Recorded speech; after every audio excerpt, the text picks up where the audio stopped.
All right, welcome to another episode of A Podcast. Your host, Stephen Maxted, and today we have Evan, and in brackets here, Fit2Serve.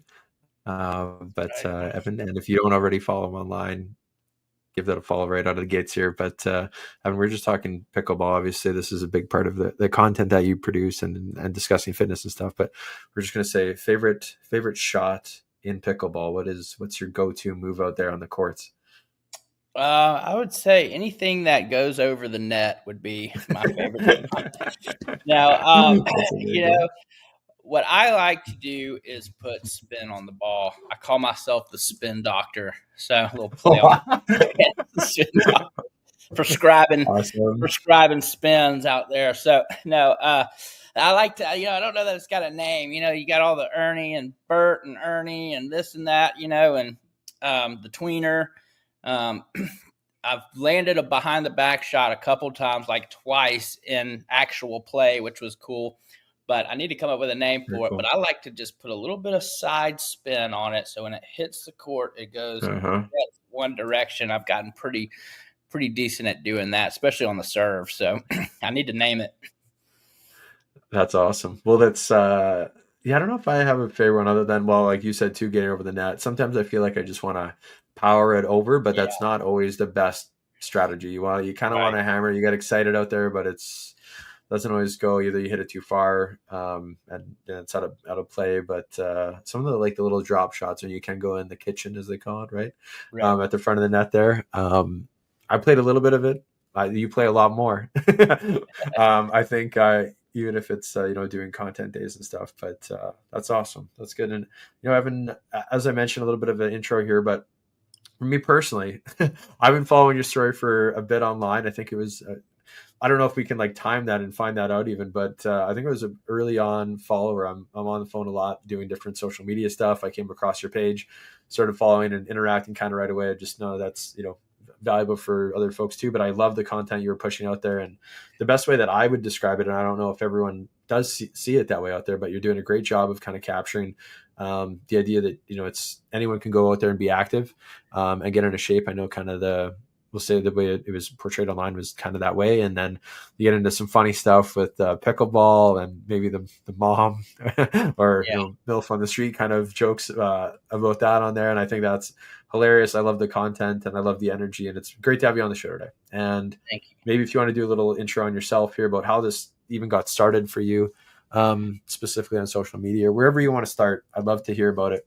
And I'm sure the guests would too. So cool. Yeah. So for me, I've done a lot of different jobs in life. I was, in the Army for 4.5 years. I went to college for about 3 years, and for fitness, it was exercise science, trying to minor in kinesiology. I was always loved fitness, loved working out. I was a big weightlifter, meathead type workout person, and I go to college, and after 3 years, I was like, man, this just isn't for me. I'm struggling to make good grades. I don't like going to classes. This is not for me. And I ended up getting a job as a personal trainer for a friend who was opening a gym where I'm from in Alabama, in Hoover, Alabama. And he gets me certified to personal train. He kind of makes me the manager of the gym. And so at about 22 years old, I'm running this gym and making decent money personal training. And so I drop out of college, and then shortly after that, that's when I decided to join the military. But get injured in Afghanistan and get hooked on opiates real bad. And so from about 2015 to, well into 2020, 2021, 2022, I struggle on and off, with opiates. So I would get clean for a little bit and then go right back to it, and get clean for a little bit, go right back to it. And finally, I go to a treatment center. In 2021, I go to a treatment center in Alabama that was 3 months long. And while I'm there, I happen to learn pickleball. They have a little pickleball court, and it's, a little janky court that was kind of put together on a basketball court, on a half-court basketball court. So it's just really a slab of concrete where they painted some lines for pickleball. And actually, the pickleball court wasn't the proper length for a pickleball court. It was actually a little bit short. So we put a piece of plywood down on the ground, and you would have to stand on the plywood to serve. and that would be the distance, correct distance for the pickleball thing. So basically Interesting. just street pickleball court, but fell in love with the sport and start playing it. And I get out of rehab and I continue to play it. And when I got out of rehab, I kind of had like a new lease on life, and I was wanting to just kind of go after life again and not feel like I had to just have a 9-to-5 job or have, it's like, I'm going to do something I'm passionate about. And so I was fortunate when I got out that I sold a house that I owned. So I was able to kind of pay off any debt I had from all the addiction stuff and had a little bit of, space and time and money stored away from that sale of the house in order to live off of. And I'd moved in with my parents just to kind of get back on my feet. And while I'm doing that, I was like, I love comedy. I love, making funny little videos and doing this. And so I just start posting on TikTok and Instagram, just some comedy stuff that I was passionate about. And sure enough, it just takes off. And I was posting it a lot in the pickleball space, pickleball and fitness, because I'd get out of rehab. I was gained a bunch of weight. And so I'm doing funny fitness stuff and pickleball stuff. And that's whenever I started getting reached out to by different brands and companies saying, man, we love, your videos. We'd love to work with you. Can we, Yeah. how does that work, kind of thing? And I had no idea, I was new to it as well. I just started, charging money and saying, yeah, I'll make you a reel. We can collab on it. And here's what it costs and this and that. And so from there, it leads to me doing this for the last 3 years and over 3 years, I guess now, and full time and, best job I've ever had. Well, it seems on the outside too, and I think this is something that you do a great job of capturing, but is the authenticity of the storytelling that you're doing out there. And even chatting with you here, you can feel the energy from you. It's real. And I think that's why people are probably more attracted to like the product that you're putting out there in terms of yourself, because you're telling a story and you're having fun doing it. And that's an awesome way to hear it. It's interesting, actually, the guests that we have on, there's a few characteristics that all come into play here: business, fitness. And we've had a few folks that have told their story of sobriety on here, but most of the time it's been through fitness is how they've filled that gap in their life, from runners to a gentleman who does like triathlons, and he runs as well. But and then a lady who's been on before here, and she's participated in some pretty big races around the world. And it sounds like your story falls in the same category of almost all three of the things that we normally talk about: business, finance, and fitness. And that's super cool to hear that part there. And then was there one video that really like sticks out for you and you're like, okay, like, or when you start getting reached out to, what was the turning point to realize like this is something that is something in a way?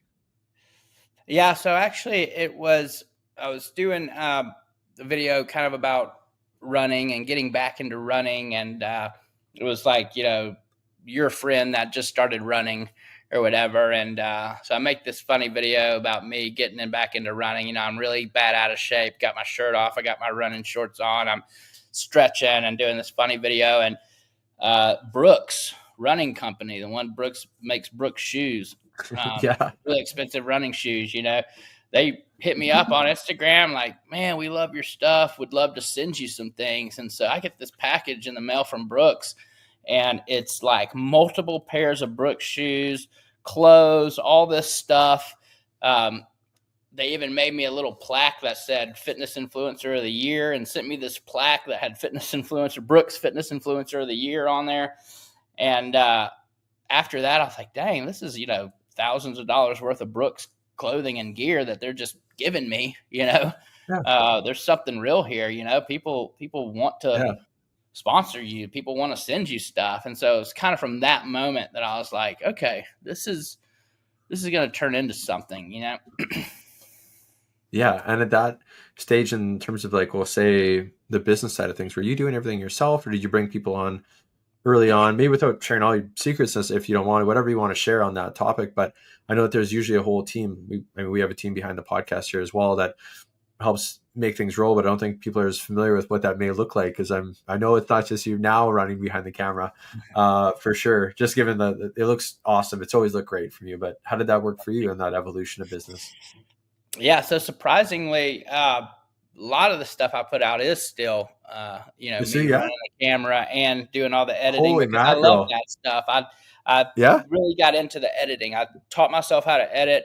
I learned how to do it. Now I've done plenty of stuff where a team was involved or a brand uses a videographer or but for me, I like the whole process. I that's like so to cool. write the skit. I like to direct it. I like to shoot it, and I like to edit it, and then I put it out there and post it, and that's a That's ton of awesome, work, man. especially when you're working with 15 different Totally. brands each month, and they all want 1 to 2 videos, and you're making videos every single day.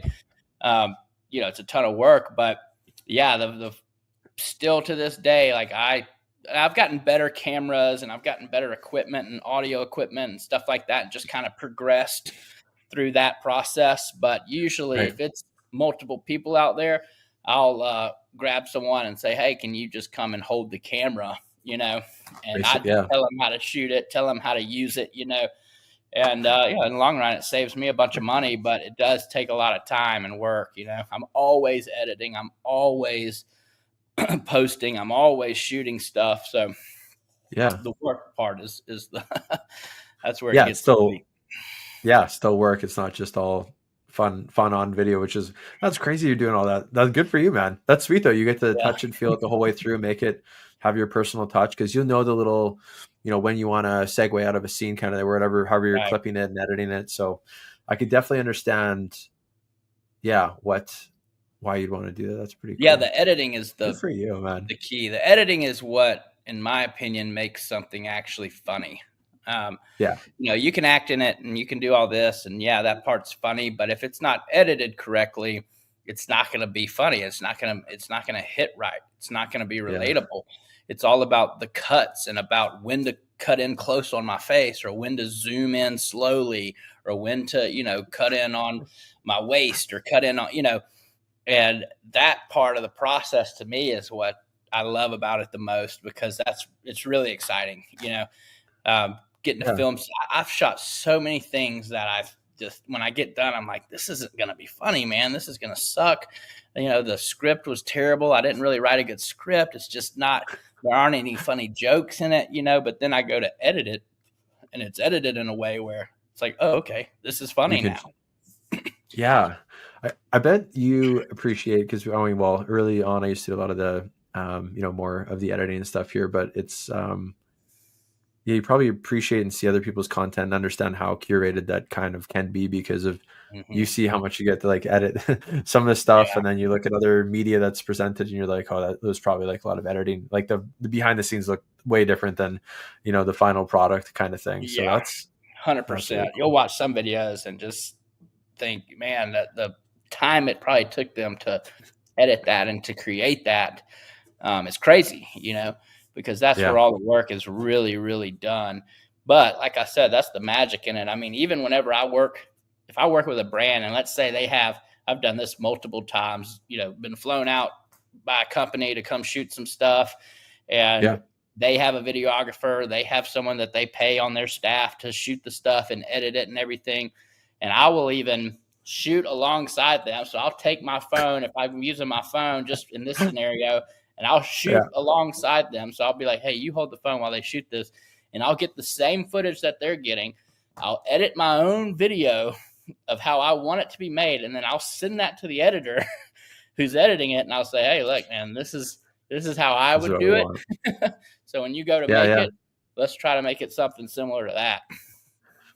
That's super interesting that we're discussing it. I was thinking it would be more of a team, and it's sick that you're doing this though, because then that just means that you're as like you're saying like director actor, like you're doing the whole you're putting it out of the noggin here and being able to create this entire film. At the Yeah. end of the day, whether it be how long would the average video for you be? Like maybe under a minute? Yeah. So it's like, 60 to 90 seconds is what I would Um, consider like a good sketch most for me. Sketch comedy. If I'm sketch shooting comedy. one of Okay. the thirst trap things, if I'm shooting one of the little single mom thirst trap videos, that's going to be usually 45 seconds, 30 seconds, but the Yeah, skits, man. the skits usually kind of max out, at about 90 seconds, That's which real funny. seems Yeah. like a little bit of time. that's not it's not a long video in the grand scheme of things, but when it comes to Yeah. watching it on social media, it is a long video. If I just shot something this morning that I'm excited about putting out tonight, and it'll be 90 seconds probably for sure. But it took us from 11 a.m. today to 2 o'clock to film it. It's going to take me about an hour and a half probably to edit it, maybe Got two it. hours, and then another 15-20 minutes to actually get it posted. So a 90-second skit can take you all day. Yeah, and that's interesting to think about. And was it always that length of time, or do you find now with more serious kind of aspects of business being involved, you're spending more time on this stuff? Is that kind of the evolution that you've seen? Yeah, for sure. I kind of try to get it down to a formula, really, where Right. that's why I like to edit right after I shoot, because when I'm Because you're shooting it, I've thinking, learned to shoot in a way right, that makes it easier to edit. So I'll shoot right, each scene in order as best as possible. Even if I wanted to, get if I've got other people involved, it's like, well, it might make sense just to shoot all their stuff now, shoot all their right. stuff now, shoot all their stuff now, whatever scenes they're in. Since I've already got them, I got Yeah. them mic'd up. They're right here. Let's just shoot all their stuff. But even then, sometimes I will just deliberately shoot it in the way that I want it to, in my mind, have it envisioned that it's going to come out. And then Hmm. when I go to edit it, since it's already kind of lined up for me, I got everything, in line. I'll go through, Yeah. edit it real quick. So it's just kind of come down to a formula, and it's all about doing it in the right order for me. Yeah. That's interesting. I was going to say, like, you probably capture those moments, like, mentally, if you're like, okay, I'm going to edit this later. This is how that looked. And you figure out, it's just like, well, like reps in a gym, and you're familiar with that from background of both everything from education to formal work and training and university or college, kind of thing there about, yeah, the I guess the pattern of doing things on repeat, right? The more reps that you get, the Yeah. better you get at it. And this is just a case like that. I mean, I still laugh just as hard as I didn't notice in my mind. I guess I'm sure that there is an evolution that you probably look back on earlier stuff and you're like, oh, we do that a bit differently now. But like I said, as an Yeah. early follower, in my mind, early follower, from when you started off, I was just like, oh, this is hilarious. Like this deserves a follow, and then I'm sharing that with buddies and stuff. And then, obviously that helps grow the pages and more people are following the storyline there. Yeah. Um, what are some things that you see happening in like your future of this business you've created for you, or what are some goals that you have, I guess, coming into the future? What are some things that you're going to be working on or want to work on? Yeah. So I've always been into comedy, love comedy. I have done one stand-up set right now at a place called Yeah. Zany's here in Nashville. So I did a little stand-up Okay. set, and actually it was filmed for a little series I'm doing for Chubby's Clothing, where it's called First with Evan, and they did like 3 episodes, and I go around and try things for the first time, and one of those was stand-up comedy, because it's something I've always wanted to do. So Cool. we actually have that captured, and it'll be in the episode, which was a really cool experience to be a part of. And it's really uncommon to your first stand-up set ever. I opened for another comedian that's a pretty big name, and I also had it filmed and kind of turned into a little miniature comedy special. So first Yeah. time Yeah. ever doing it, captured on camera, pretty cool. But so I'm wanting to do more stand-up, start hitting some open mics, and I also have a buddy that I've done a lot of funny videos with named Miles Burris. He played football for the Raiders. He played linebacker for the Raiders. He's an actor Cool. now. He's been in a lot of different things, from Righteous Gemstones, Danny McBride's Righteous Gemstones, to a couple a Disney movie called Safety, and a couple other things. Neat. And we started, he lives here in Nashville. We became friends, and we started kind of putting some skits out there. If you've seen, my content recently, you've seen him for sure. We've had several videos go viral. He's a big jack dude. And people love the dynamic. They Yes. love us together. They love where he's really funny, I'm funny, and it kind of works together. And so we have decided and have already met on it a couple times and are getting it going. But we're going to do a YouTube show where basically we'll have a guest on probably every now and then. Have a guest on pretty regularly, but also have some episodes where it's just he and I. And we're going to Yep. go to my pickleball court, and we're going to play some pickleball. We're going to work out. We're going to cold plunge. We're going to have conversations by the fire and kind of make it a little show. And so I'm really excited about that. We're That's going to shoot awesome. the first episode in the beginning of August, and it'll kind of be like a, kind of a hybrid podcast meets, Yeah, sketch yeah. comedy meets, Cool. reality TV, I guess. That's yeah, and you know what? As soon as you were talking there, I was gonna like go to my phone and be like, "Wait, who is this guy?" And then a skit popped in my head. You guys were walking through a neighborhood, and there's a Yep. lady there and asking probably more in this skit that I'm thinking the scenario is kind of leaning more towards probably asking him like, "Hey, what's your routine?" And you're Yeah. like, you jump in and you're like, "Oh, thanks for asking. I know I've been working hard, blah blah." Whatever you did evolved from there, and then I think that's one of maybe the first ones that pops to mind for me. I know that you guys have done more than that though now, but yeah, Yeah. that We one's did that's that hilarious. recently. It was, that was Yeah. our most recent video together. We've done some other funny ones. Like he's got a garage gym, and I kind of walk by like the neighbor and kind of trash talk about Oh, his garage gym. And then we've done some yes. pickleball stuff. We did a CrossFit video, I think. But the video tonight, hopefully I can get it done in time tonight. But it's gonna be funny too. So it's another pickleball one that he's in, so it'll be good. That's awesome. And what I guess that's a super cool forward thing to be looking forward to. I'm excited to see that. I will definitely subscribe to that. That is a very neat thing that you guys are doing that way. What is I guess outside of that in the future, so that'll become like kind of a show. Are there other like companies that you're looking forward to maybe working with, or ones that you are working with now that you're super pumped about? Just mention some projects that you're going up, whatever you're allowed to talk about, man. I don't know all the lays of the land for some of this stuff, but yeah, Yeah, I work. I'm fortunate enough to work with a ton of different brands. It's really been cool. Um, Always have stuff kind of going on in that department and getting to market different things for people. But one I just started is with a company called Thunder Bros, and it's a online workout. The guy who runs it, his name's Dave Lipson. He's a big fitness guy. His wife was, her name's Camille, and she in the early days of CrossFit, she won the CrossFit Games for the female side of things back in the day. And oh, they get married, they do their fitness stuff together. They both are online coaches and have fitness programs, and so they came to yeah, me and wanted me to do the Thunder Bros program, and it's like a 90-day, 3-month deal, and you oh get yeah, yeah, online coaching, you get all this different yes, stuff. So I okay, just started that. I'm probably on the second week now of that, and so I'm excited about that. I mean, I definitely hope to have some good results from it, and he's helping me with my diet and the workout side of things. And actually, after the first week of doing it, I'm already down like 7 pounds from changing my diet within the first 7 or 8 days of us starting this thing. So jeez, good for you. That's awesome. Well, and what's been some of the biggest like positive impact? I'm sure people like comment on every angle of the spectrum. I mean, we see it on some of our stuff and some of our clients on the marketing side, but what's been one of the more impactful things that's happened from this? Because I'm sure you've gotten some of those messages. oh man, I get them all the time, and it's really a blessing to get messages like that and be able to talk to people and meet people like that. And a lot of times people will DM me or email me and just talk about how my content has helped them to find the confidence to kind of get back into the gym. When I was much heavier, I think I'm down like 95 pounds from really whenever I first started doing this.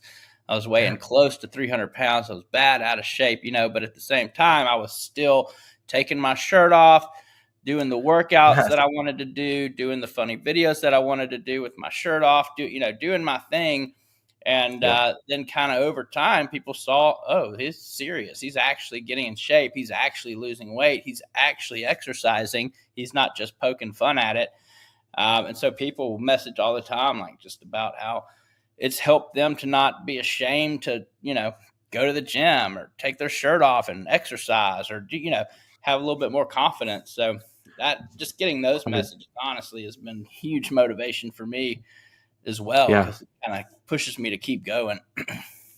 As a show, I mean, I think that is definitely one of the highlights in terms of that. I think sometimes like we were talking just before the episode here about a lot of people who talk about getting in shape are people who are like super jacked. And I've Yeah. talked about this one, not to like kind of hybrid things here too much, but there's I think her name's like Zoe. She's like this shorter blonde lady. She's really jacked, and she talks about going to like or Costco as part of her stick, talking about what to eat, like dietitian stuff, but also a little bit more like fitness stuff. And Yeah. totally agree with what she's saying. She puts out great content. I like it similarly to how I enjoy Yeah. your content, but just from a different lens, right? And I mean, Right. it's easy to see, okay, great, that's the end result of putting in time and effort and stuff like that. But like, hey, like, people are not coming from that. So how do they relate to, your content in some ways easier, perhaps? It's always great to have more than one side of influence in that side, especially online. A lot of people, they spend so much time online, and I think it's fantastic what you're doing there too, because you do show it all. You take off your shirt, and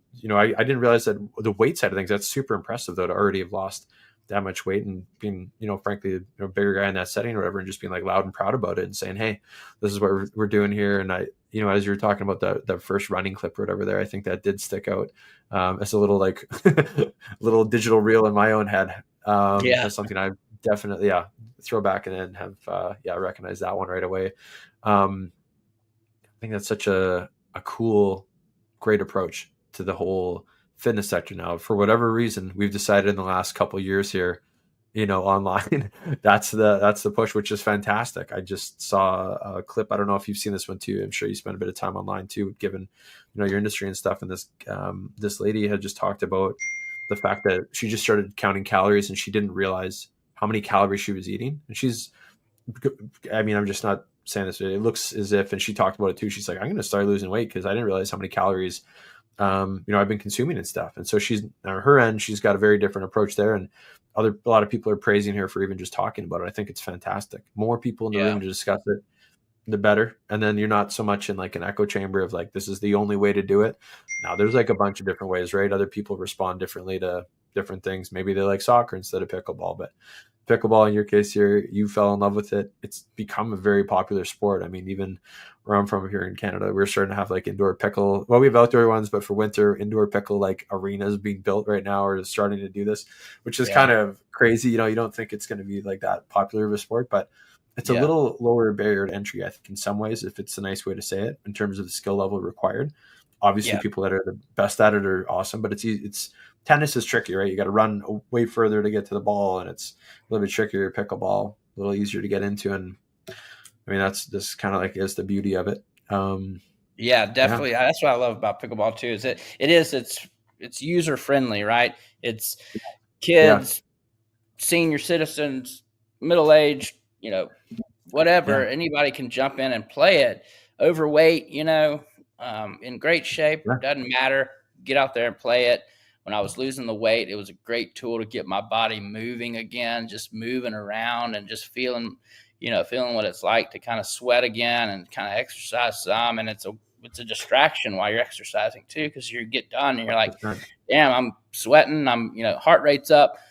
Wasn't planning on this being a workout, but it was, kind of thing. But you're right. Yeah, And then there's like that side to it, and then there's the professional side to it, which I learned real quick is a whole different ball game. I've actually been able to play against some pros that are top players. One of the guys was number one for a long time, and we played singles, and I didn't score a point. I mean, this guy yeah, was that good, and the game is played at a much faster pace that way.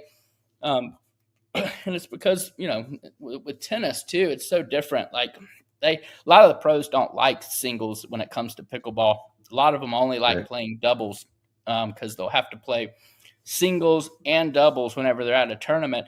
And singles right, wears you out, and the reason it wears you out more than it would in tennis is because the speed of the ball.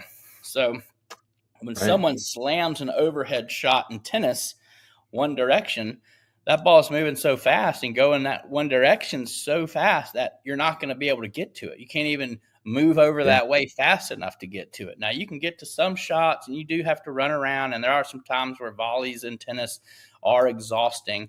But in pickleball, an overhead slam one direction is right, gettable. You can get the ball. yes, You have to actually, if you're going to win the game, you have to get over there and get to it.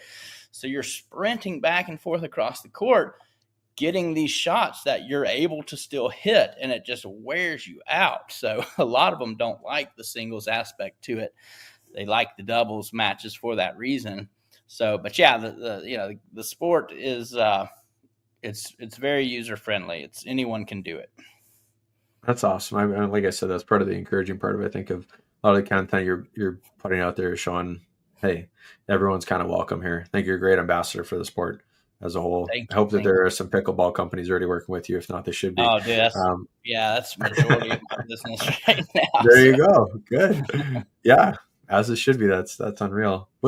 How outside of the pickleball and like some of the training that you do post, not to make it too serious. I'm here to have a great convo and just about joking, and I'm pumped that you're wanting to go the comedy road too. I'm a big fan of the comedy side of things in general. For um, that, I love comedy too. I love every kind of humor there is. I think it's hilarious, yeah, things that people joke about. We got to have that. If you can't joke about it and hear kind of that inner thought that maybe you had during the day, get out it. And, yeah, metaphorically speaking, at night kind of thing, and have a laugh about it on your phone. And what are we doing? So outside of that, though, what are some of the things that, like, for fitness? I mean, not without like talking about like the training routine and stuff there, but what are some things for fitness that you really enjoy doing to help on the fitness journey that you're on? yeah.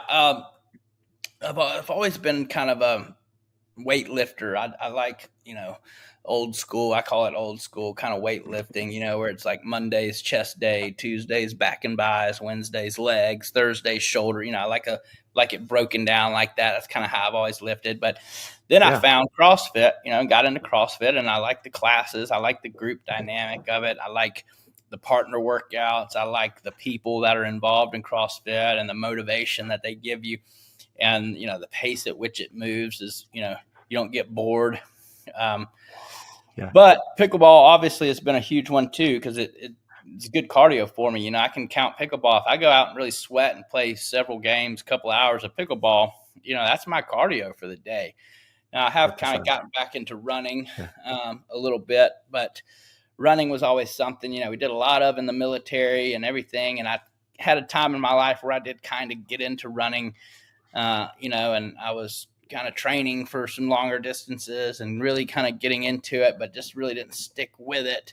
But when I was much heavier and trying to just kind of jumpstart some weight loss, I decided to go buy a bike, and I bought yeah, a little mountain bike, kind of like a hybrid mountain bike / road bike kind of thing, and it was a little Trek bike, about $900, nice bike, but not one of the super nice ones. And I would just get on that, man, and just go ride.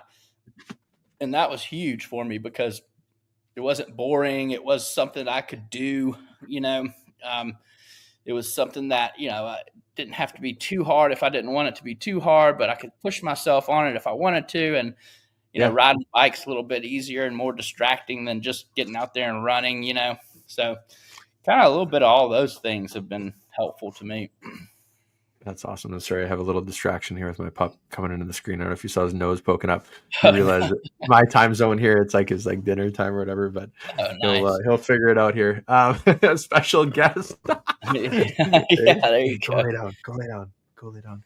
Um, I totally agree with the cycling thing. Actually, a few years ago, or I got really into that from doing like triathlons, and now still do half marathons. I'm going to do some longer races in terms of like Ironmans and stuff. But a few years back, for training for sports, used to play lots of hockey, was hopping on a mountain bike and training. I hated going to the gym. I've learned to enjoy it more, but I used to not like going and spending time in the gym. So I'd hop on this mountain bike and go hit up trails and go ride for like hours. Yeah, Used to be a great outlet for me, and I loved it. I mean, it's easier on the knees, and you get to see a little bit more too, right? Running sometimes can seem slow if you're just getting going. So I totally agree yeah. with that mindset of hopping on a bike, and that was one of the first things for you to try out. And yeah, another question. This one's a little bit more personal as I'm warming this up, but have you always rocked a mustache like you have? And it's become kind of part of your shtick, if I may say that or whatever. But have you always rocked a mustache the way you do now, Evan? No, it's funny because a lot of things came out of rehab, and the mustache was another thing that came out of rehab. And a friend of Okay. mine, actually, while we were in there, said, "Hey, man, have you ever thought about rocking a mustache? I feel like you could rock a really killer mustache." And it was kind of right around when mustaches were mainstream again. They were getting popular again, and I was Yeah. like, "Oh no, I've never really thought about that." And in the military, having a mustache, that's the only authorized facial hair, and so guys would Okay. rock a Yep. mustache, but you were kind of considered, a loser if you had a mustache. It was kind of a nerdy thing in the military. It might be different now that mustaches are cool again, but in the military, it was not cool. And so Right. I was always like, I don't want a mustache. It just doesn't, I don't know, man. But in rehab, it's like, it's a great place to try it. It's just us and a Sure. bunch of guys. You're not trying to impress anybody, or at least I wasn't.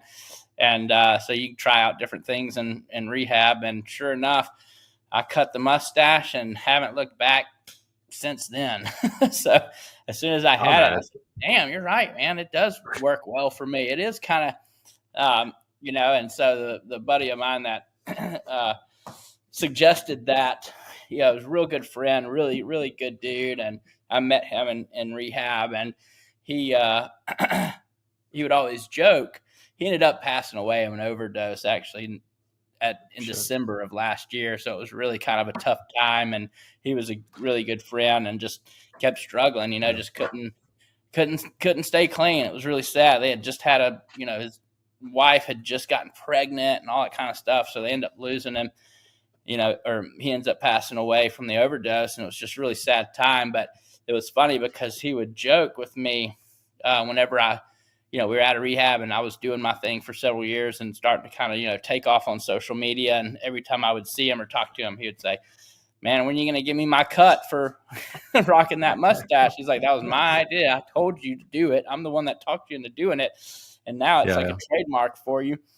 And so when he passed, I donated some money to help with the funeral. And I was like, in my head, I remember saying, and to another friend of mine, I was like, there you go, Anthony, there's your, there's your money that you Yeah. asked me, jokingly asked me for. But it was, Yeah. something now that I just feel like I probably will never change at this point. That's really cool. And sorry to hear that. That's obviously not easy to go through that, but you gotta.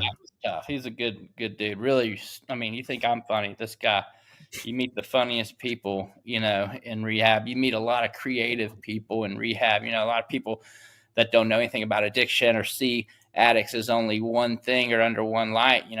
They don't Yeah. know the half of it, man. Most of these people that are meet in rehab or that struggle with addiction are extremely talented individuals. I mean, look at all the musicians that have died of an overdose. Even big popular, big name Yeah. musicians that have passed of an overdose. A lot of them struggle with addiction, and there's something to that. In my mind, there's something around that. A lot of these people that get are in rehab, or they end up they feel like they can't do anything with their lives afterwards, or whatever. They feel like it's over, or they feel like they're viewed as under one lens. That's just not the Yeah. case. Some of the most creative people that I have ever known have struggled with addiction. And if they can find sobriety, if they can find a way to kind of get out of it and do something different and use that creativity and use that energy for something good, it can turn your life around, and Yeah. that's kind of my case. Exactly.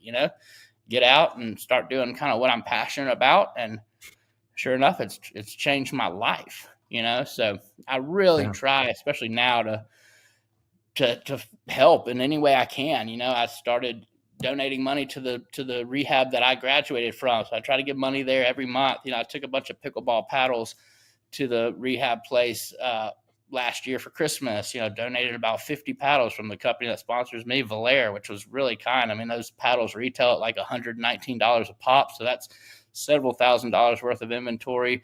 Took Yeah. those paddles over there for them, and I'm trying now to get to where, and this will happen, especially once me and Miles kind of get that YouTube show going. One of the things that we want to do, and the guy that built my court, it's a company called Court Kings. They become good friends too. He's really passionate about pickleball and how it's helped him during a really rough time. But what we want to do is start finding a way to build pickleball courts at these different rehab centers. You know, um, Very cool. it's a great opportunity for people that, because when I learned it, I never thought a little game like that could be something that has changed my life, but it has. And it's not just the game, it's the people you meet, it's the fun that you're having, it's the activity, it's all of it combined. And so we're trying to find a way to start doing something there, and maybe it'll be a foundation that I create one day or whatever, but we want to be able to raise money to to put pickleball courts in rehabs. Absolutely. That's awesome to hear, Evan. That's really cool. And again, thanks for sharing that part of the story. Well, on that topic, kind of specifically around rehab, what would you say to someone that's suffering from addictions, or what would be some advice that you might be able to pass on? It seems like that may just be good timing to flow into conversation and ask that kind of question. But again, I know it's sensitive, so share whatever you like there. And but yeah, what would you say to someone going through what you went Yeah. through, or what your friends have gone through? So, for me, what I always like to tell people is just to not give up. That's, a lot of times, especially going through something like that, you just have a lot of guilt and shame. You're embarrassed, you're going through a hard time. A lot of times divorce is involved, or your family's cut you off, or so you feel alone, you feel isolated, you feel like you have no future, no hope. Things have gotten so bad that you just don't see a way out. A lot of times people have legal trouble pending from different stuff like that. So there's just a lot of things going on.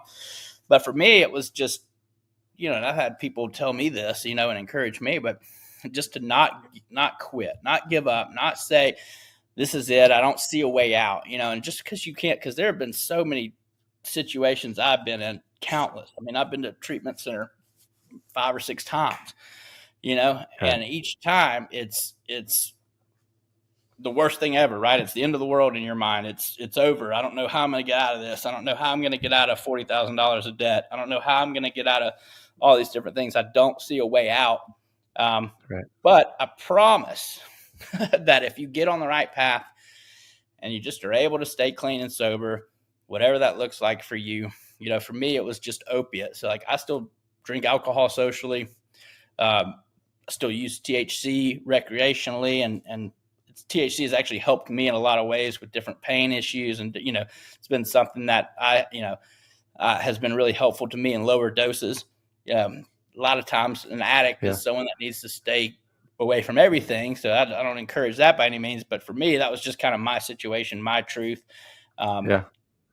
But I really just try to encourage people to just stay on the course. Don't give up. Know that there is light at the end of the tunnel. It'd be the worst situation ever, but I've heard crazy stories, even crazier than mine, where someone has come out of something just because they didn't give up and quit. They were able to turn it around, things get better, and then boom, their life's different. I've heard of jail sentences being dropped by the judge just like that, that they never expected from staying clean and sober, so there's always light at the end of the tunnel. There's always something better on the other side. You just have to get there, Yeah. Well, even relate that back to modern day for you, just staying consistent, not giving up, keeping doing your thing has definitely helped. I think you progress in what you're doing here for content, where you're heading with it. And it's been a awesome story to hear, Evan. This is I wasn't sure totally everything that we talked about today. That was part of the fun in it. Fun in most episodes like that. Always so the best way for it to go, Yeah. We have, just a little bit of back and forth, and then hop on here for sharing the story and stuff. But I think it's a great spot, unless there's anything else that you wanted to throw in the mix here for the episode. But I just want to say huge thanks for making time to be on here. And, as you said, a lot of the positive messages that you've gotten, I've resonated with a lot of your content. It's not, you're doing more than just kind of making some funny videos out there. I think you're having a big impact on a lot of people's lives. So that's straight from Steve here. Outside of a podcast or anything else like that, but genuinely mean that. So thank you very much for doing what you're doing, and thanks for making time today. Thanks for having me, man. I've enjoyed it. Yeah, this has been fun. I'm excited to see where things go for you too, hearing you talk about it. I know you're going to crush it like you did everything else that you talked about in your storyline here from life. So looking forward to future content and sharing your story here on our podcast. Awesome, man. Thank you. Okay. Awesome. Okay, we'll chat soon. All right, brother.